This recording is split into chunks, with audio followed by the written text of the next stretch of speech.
This one too, what's up y'all, DPrime215 here. Make sure you like, comment, share, and subscribe to yours truly. For this particular video, I'm going to talk about WWE's Elimination Chamber match for the WWE Championship and Elimination Chamber 2021. In that match, Drew McIntyre defended his championship against AJ Styles, Randy Orton, Jeff Hardy, Sheamus, and Kofi Kingston. So 6 people in that match. So all in all, man, I was very happy with the match overall. Everything from the entrances. AJ Styles had amazing purple gear last night. I wish he wore it at Royal Rumble, but hey man, never knocking it. That was really cool. But from the entrances, right?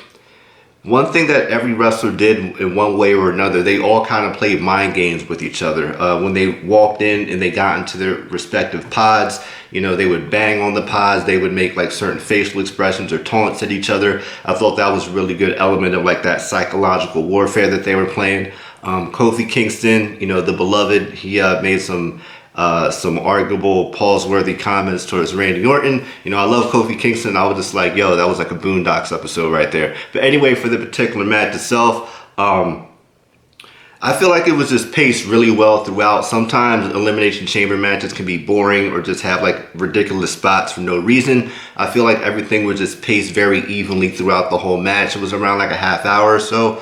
But I was glued to the television the whole time, so bravo for that. Kofi Kingston, I will intend this pun because I think it's very fitting. He eliminated Randy Orton out of nowhere. It was one of the oddest roll-ups I ever saw. It was literally out of nowhere, to which Randy Orton responded. If I were Orton, I would have done the same thing by RKOing everyone in the immediate vicinity out of rage, because I feel like that was a rather justifiable reaction to being rolled up out of nowhere, it being the first elimination in the Elimination Chamber match. Also, one other thing that was very interesting about this particular match, all of the competitors in this match were former WWE champions. So I don't remember the last time this happened. You know, if you know, let me know in the comments. But off the top of my head, you know, at least like recently, this is the first time where like every wrestler in the match was a former WWE champion. So I figured I'd bring that up.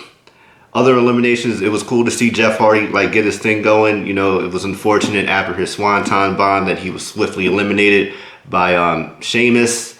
Not Sheamus, sorry. Drew McIntyre hit him with the Claymore kick. Too many kicks, man. I got confused. All right, bear with me. Kofi Kingston, that was a nice sequence in his elimination. It looked like, you know, he was going to get the upper hand on Sheamus. Sheamus cut that off with the bro kick. 1, 2, 3. So now we're down to, oh, actually the backtrack, pardon me being out of order. But when after Orton laid everyone out with the RKO, AJ Styles had his man almost break him out of his particular pod in the chamber, which was just very comical because I'm like, why are you doing that?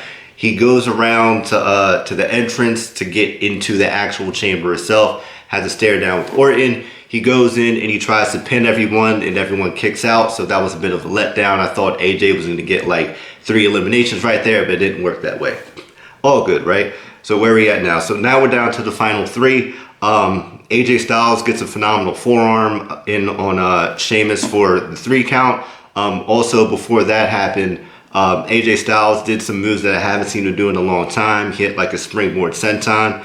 Last time I saw him do that was in 2005, I believe. Yeah, 05 when he wrestled Samoa Joe in the Super X Cup Finals in TNA. So I was like, wow, I haven't seen that move in almost 16 years, so that was good to see. And he pulled out the Superman 450 splash, springboard 450 splash, first time since WrestleMania 35. And I was there, so I was like, wow, that was cool. I thought he retired the move, so it was good to see those moves come back. The finish was absolutely stellar. The finish to the Elimination Chamber match itself, of course.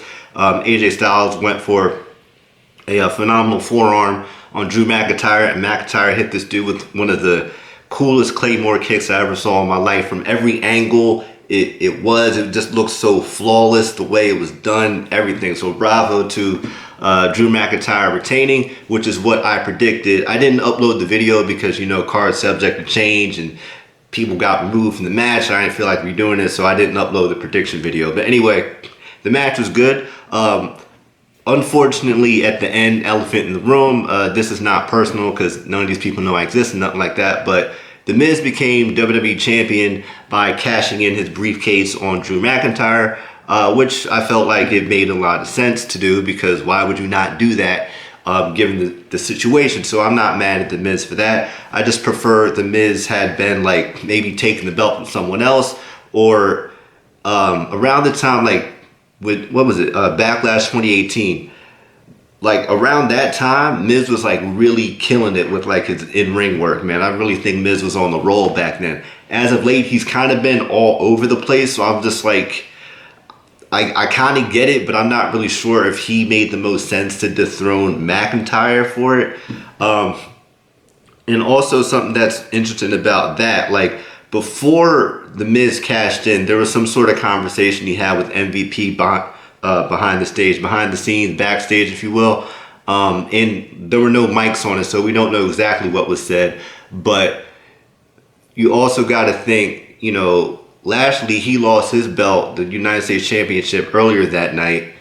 And also right after the Elimination Chamber was over, Lashley attacked Drew McIntyre, which made it even easier for The Miz to come down and like beat McIntyre in a few seconds for the WWE Championship. So I don't know what this means moving forward. Hopefully, you know, The Miz drops the belt soon. I feel like McIntyre was one of the strongest, most legitimate champions that they've had. You know, he was really good with that.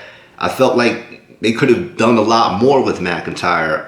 But hey, man, it is what it is. Hopefully Lashley takes the belt from The Miz at WrestleMania, because I know he was saying something recently like he doesn't have a lot of time left in the wrestling world as a competitor. So put the gold on Lashley, man. I think that would be a good move. But there you have it, man. Once again, I'm happy with the match, the outcome of the match itself. The Miz became WWE Champion. Hey, it is what it is. He did what he needed to do, so we can't really be that mad at it, whether you like it or not.